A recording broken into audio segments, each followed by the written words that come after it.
Today, we will listen to a conversation about a garden. Is there any garden that you like? Yes, I love the strawberry garden in my neighborhood. Where is it? It's in the Highland area where I live.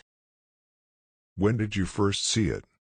I accidentally saw it when I had a picnic in the Highland. What were planted in the garden? Strawberries, of course. There are also some boxes of cucumbers next to the strawberry beds. Why do you like the garden? I love picking red strawberries. The garden brings me closer to nature as well. What is special about the garden? The strawberries there are organic. How do people do the gardening? Keeping the beds mulched is important since it helps reduce water needs. How often do you visit the garden?